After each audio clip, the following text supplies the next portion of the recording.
Profitez de l'histoire suivante. Tandis qu'elle laissait mon fils à l'abandon, ma sœur de mon ancien harceleur s'était glissée furtivement chez moi, j'ai partagé mes preuves avec ma parenté, qui l'a exclue, la laissant désormais démunie. Abri.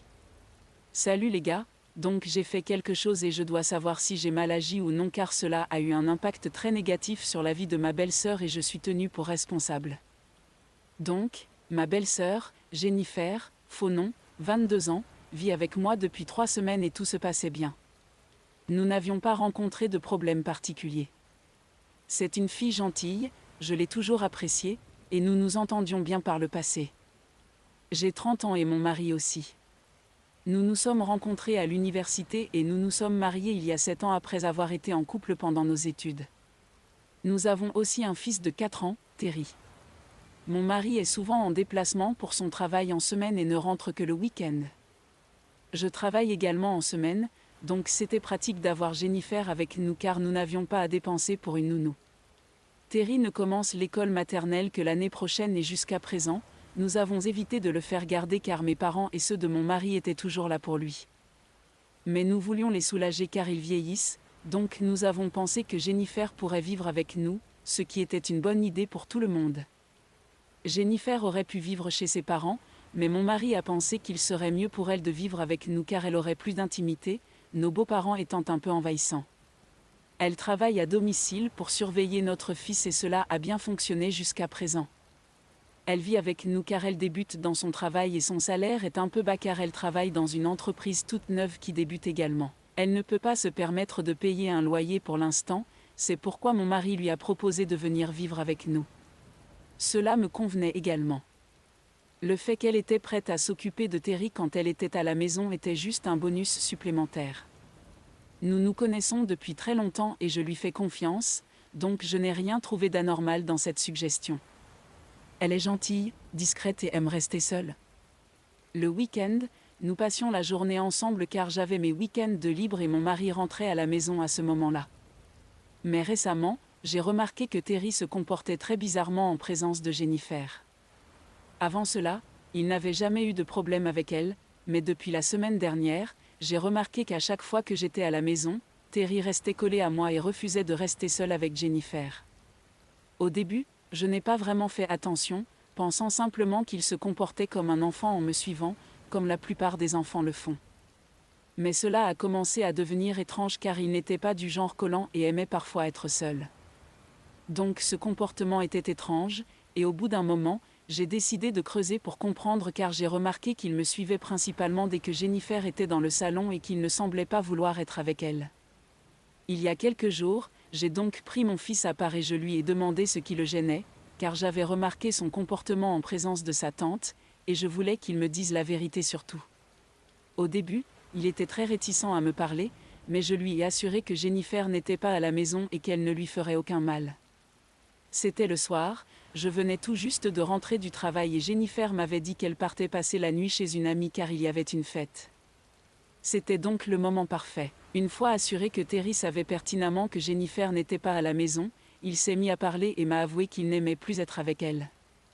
Mon premier réflexe de mère a évidemment été de lui demander si elle avait fait qu'aucune chose qui pue. Et heureusement, il a dit qu'elle ne lui avait pas vraiment fait de mal directement, mais il a dit qu'il n'aimait pas rester enfermé dans la maison toute la journée. Je ne savais pas trop ce que cela voulait dire, alors je lui ai demandé des détails, et il m'a dit qu'apparemment dès que je quittais la maison, Jennifer s'assurait de le placer dans la nurserie et lui disait d'y rester pendant quelques heures. Il a dit qu'il aimait explorer la maison et le jardin, qu'il n'aimait pas être enfermé dans une seule pièce. Mais apparemment, sa tante lui avait dit que s'il essayait de s'échapper de la pièce ou s'il se plaignait, je rentrerais du travail et le gronderais. Donc il devait rester tranquille dans cette pièce tout en s'ennuyant à mourir. Je trouvais très étrange qu'elle le bloque dans sa chambre parce que même si ce n'était pas dangereux en soi, c'était assez bizarre et je n'aimais pas ça. Terry m'a dit qu'il ne m'avait pas encore parlé de cela car il pensait que j'allais être en colère contre lui, mais maintenant que je lui posais des questions, il voulait aussi me dire qu'il n'aimait vraiment pas Jennifer car elle le enfermait chaque jour. Il a dit qu'il voulait sortir le matin et qu'il n'aimait pas rester enfermé dans la chambre. J'ai donc dû faire quelque chose à ce sujet et parler à Jennifer. Il m'a fait promettre de ne pas le gronder pour cela et Jennifer non plus, alors j'ai compris qu'elle l'avait bien intimidé et qu'il avait très peur de venir me dire la vérité. Tout cela m'inquiétait beaucoup, et j'aurais dû probablement lui en parler directement, mais à la place, j'ai décidé de découvrir exactement ce qu'elle faisait, car si c'était quelque chose de louche, je voulais avoir la preuve de sa culpabilité, et si je la confrontais directement, je ne l'obtiendrais probablement pas. Juste pour être clair, je n'avais rien contre elle personnellement, mais si elle faisait quelque chose de louche, alors je voulais avoir des preuves pour que les gens me croient. La famille de mon mari est très proche et je ne voulais pas créer de conflit. Les accusations étaient infondées. C'est pourquoi j'ai décidé d'appeler un ami ce soir-là pour lui demander d'installer des caméras de surveillance dans le salon et la cuisine. Elles étaient bien cachées, personne ne pouvait les voir si je ne les pointais pas du doigt. Terry ne connaissait pas l'existence des caméras, de peur qu'il ne laisse échapper quelque chose.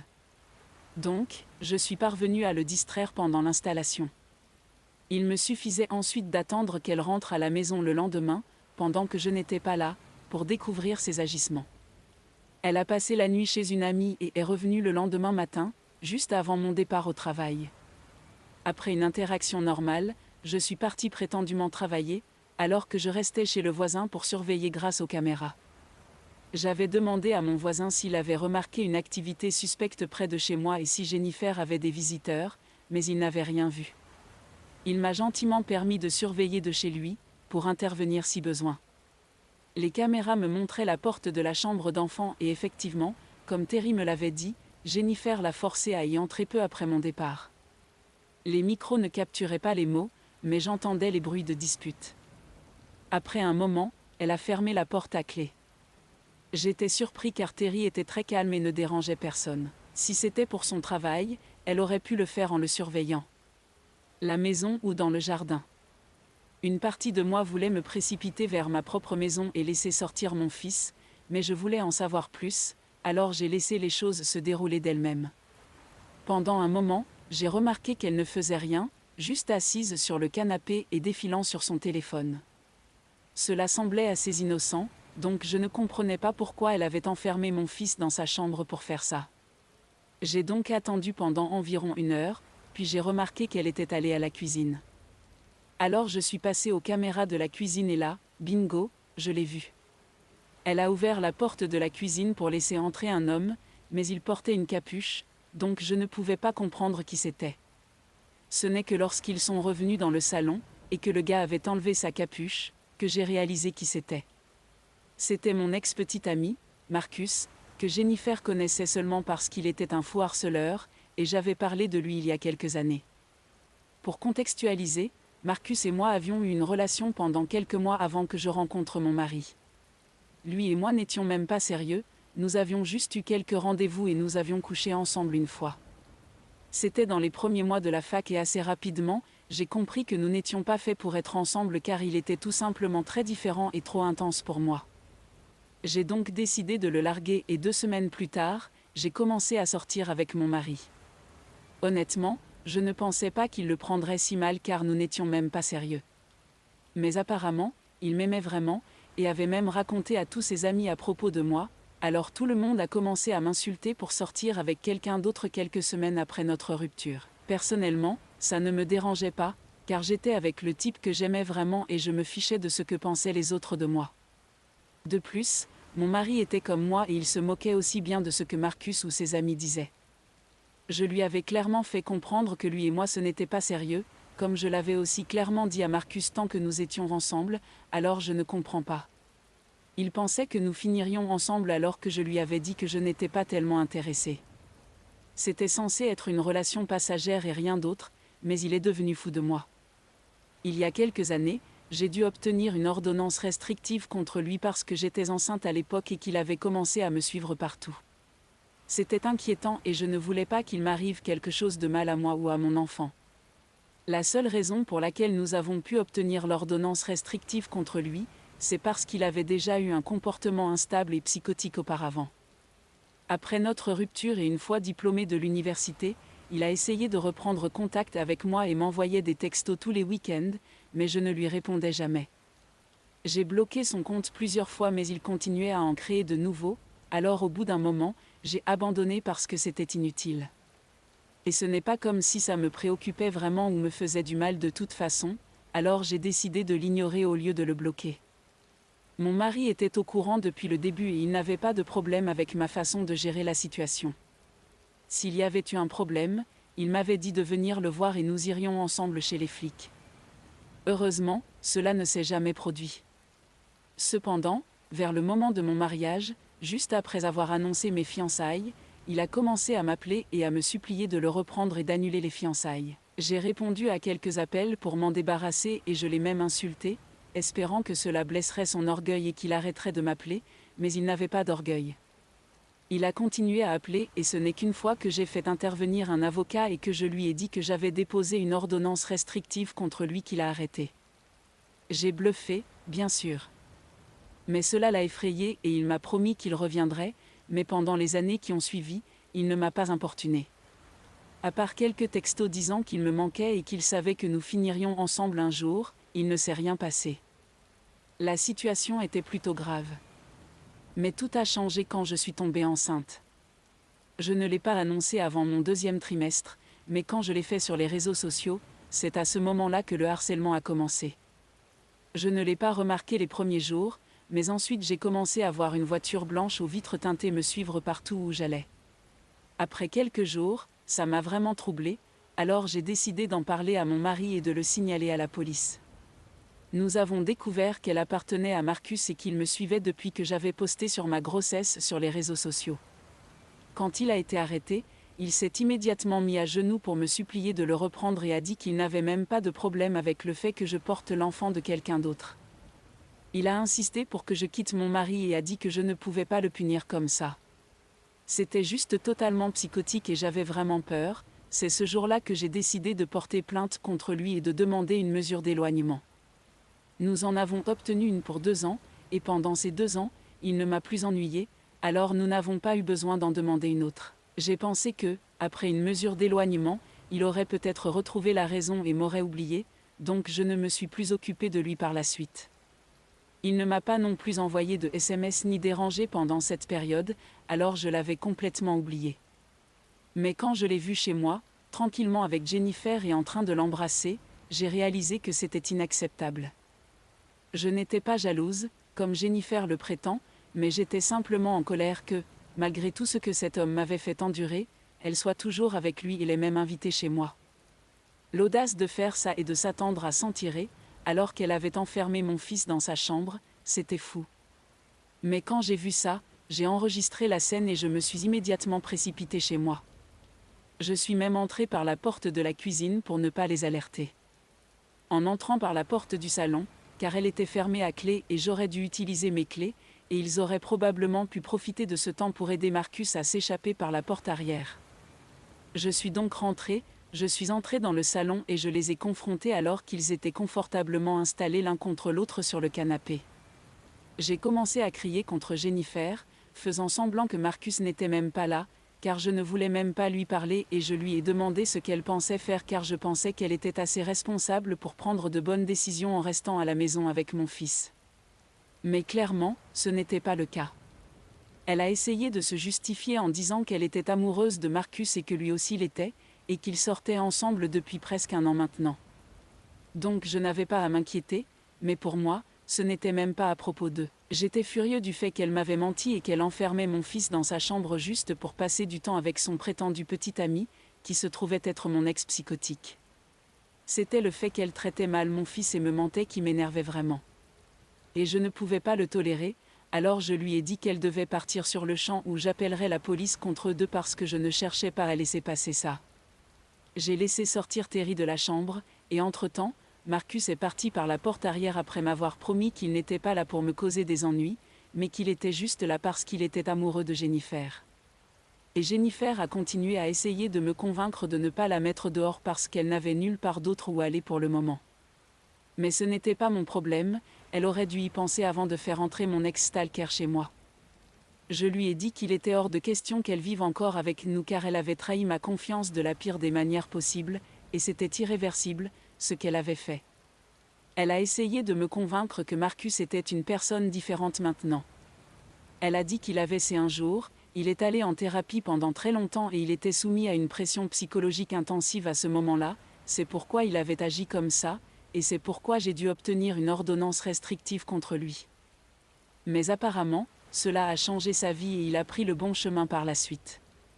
Elle m'a dit qu'elle l'avait rencontré dans un bar il y a environ 1 an, et c'est lui qui l'avait abordé en premier, car il l'avait reconnu sur les photos de mariage, et il voulait lui dire qu'il était désolé, et comme ce n'était pas approprié pour lui de venir s'excuser à moi, il voulait que Jennifer me le transmette. Apparemment, à l'époque, elle avait de la compassion pour lui, donc elle a décidé de parler avec lui et il l'a invité à sortir en fin de soirée. Pour commencer, c'était incroyablement effrayant et pas du tout romantique, comme elle le croyait simplement parce qu'il était à peu près de mon âge et elle est beaucoup plus jeune. Elle avait seulement 21 ans à ce moment-là et il devait avoir environ 29 ans, 70 et si ce n'est pas effrayant, je ne sais pas ce que c'est. Et surtout, puisqu'elle connaissait son passé, elle n'avait pas à l'amener près de moi, ou de ma famille. Je ne comprends pas pourquoi elle pensait que ce serait approprié pour lui de venir, surtout quand c'était moi, en train de lui rendre service en la laissant vivre avec moi, même si nous n'étions pas liés par le sang. Il aurait été très facile pour moi de trouver une baby-sitter et de la remplacer, il n'était pas nécessaire de la laisser vivre avec moi, mais je l'aimais et c'est pourquoi je lui avais fait confiance.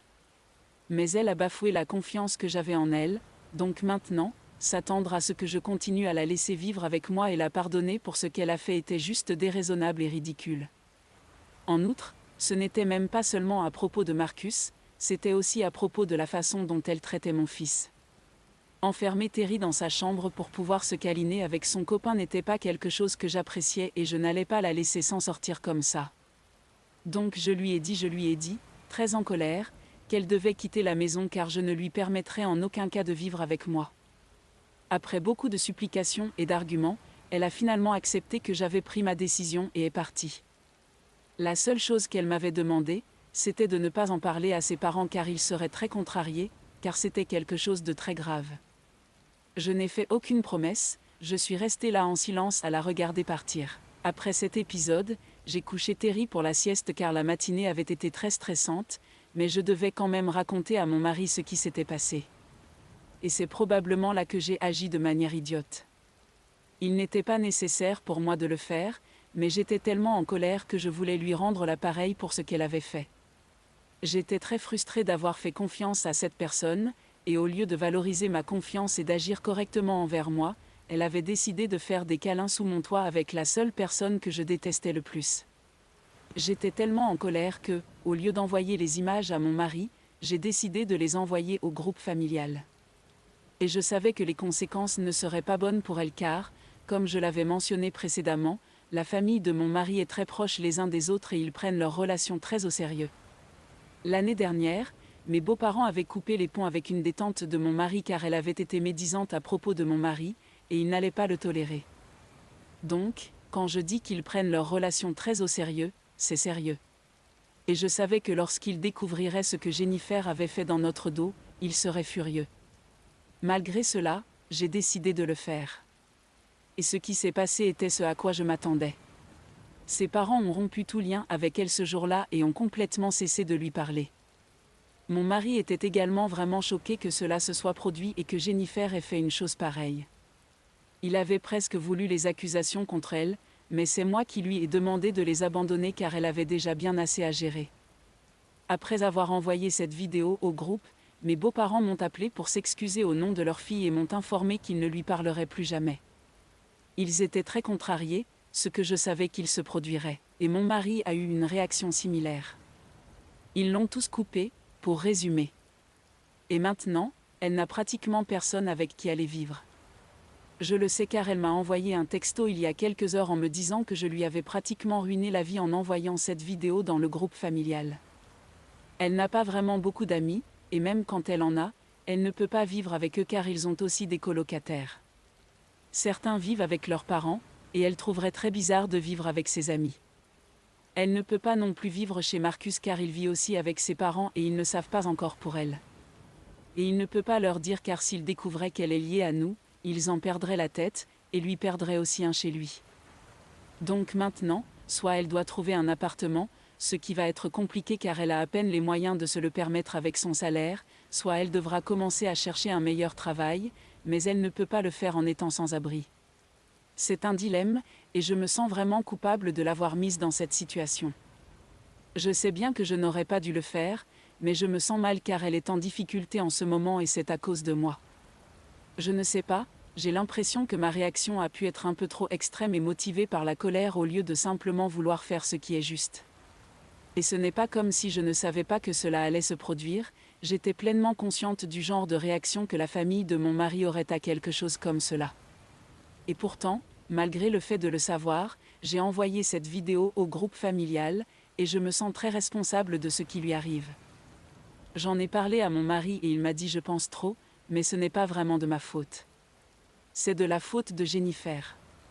Même si tu penses que Marcus s'est peut-être amélioré, cela n'excuse pas ce qu'elle a fait avec Terry. Elle avait l'habitude de le enfermer dans sa chambre pendant des heures, au point qu'il a développé une peur d'y rester trop longtemps, et nous essayons toujours de gérer cela. Elle l'avait un peu cherché et il est inutile de me blâmer pour cela. C'est quelque chose qu'elle s'est fait à elle-même et pourtant, je n'arrive pas à me défaire du sentiment de responsabilité et je me sens très mal, surtout après le message qu'elle m'a envoyé. Je vois bien qu'elle est désespérée en ce moment et cela n'aide ni la situation ni mon ressenti. Oublier ma belle-sœur en difficulté avec sa famille parce qu'elle fréquentait mon ex-harceleur ? Mise à jour 1, merci pour les encouragements, cela m'a vraiment aidé à faire face à ce qui se passe et à traiter beaucoup de choses. Certains d'entre vous m'ont demandé si je pensais emmener mon fils chez un thérapeute et oui, c'est envisagé. Mon mari et moi avons envisagé cette idée depuis un moment, pratiquement le jour où nous avons appris pour sa sœur. Nous pourrions commencer dans quelques jours. Merci beaucoup pour votre préoccupation, encore une fois. Mise à jour 2, mon mari, sa famille et moi avons reçu un email de Jennifer aujourd'hui, presque 2 semaines après l'incident. Ce n'était en aucun cas des excuses, ce qui m'a beaucoup déçue. Peu m'importe, elle n'a pas besoin de s'excuser auprès de moi car je sais que je ne lui pardonnerai pas de toute façon. Mais son email était pour nous informer qu'elle et Marcus étaient toujours ensemble et que, malgré nos efforts, ils n'avaient pas encore rompu. Elle prétendait apparemment que tout ce qui s'était passé avec moi devait arriver pour que Marcus puisse finalement la rencontrer, et qu'elle comprenait que j'étais jalouse d'elle, mais je devais simplement accepter le fait qu'il ait tourné la page. Je ne comprends même pas d'où ça vient, car je n'ai jamais mentionné une seule fois que je voulais l'attention que Marcus me donnait. Je détestais cette attention et je voulais qu'il soit le plus loin possible de moi. Donc non, je n'étais pas jalouse du tout, et elle se trompait lourdement si elle pensait que j'avais rendu publique son aventure avec Marcus par jalousie. Mon mari a également trouvé cet email ridicule et narcissique et a décidé que la prochaine fois qu'elle nous enverrait quelque chose, nous ne l'ouvririons tout simplement pas du tout. Ça ne valait même pas la peine d'être lu. Une chose est sûre cependant, lire cet email m'a vraiment fait plaisir d'avoir envoyé cette photo de nous dans le groupe familial au lieu de la montrer juste à mon mari, car tout le monde mérite de savoir à quel point c'était une horrible personne. Mise à jour 3, salut tout le monde.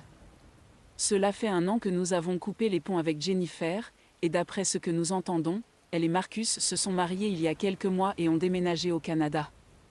Elle est également enceinte actuellement, elle a annoncé la nouvelle il y a environ 1 semaine, et il nous semble qu'elle et Marcus se portent bien. Honnêtement, tant mieux pour elle. Le drôle, c'est que même mon mari et moi attendons un enfant et je suis déjà dans mon 2e trimestre. Peu de gens le savent, mais je suppose que nous allons bientôt faire cette annonce. Quant à Terry, il est très excité à l'idée d'être grand frère, et mon mari et moi sommes ravis de cela.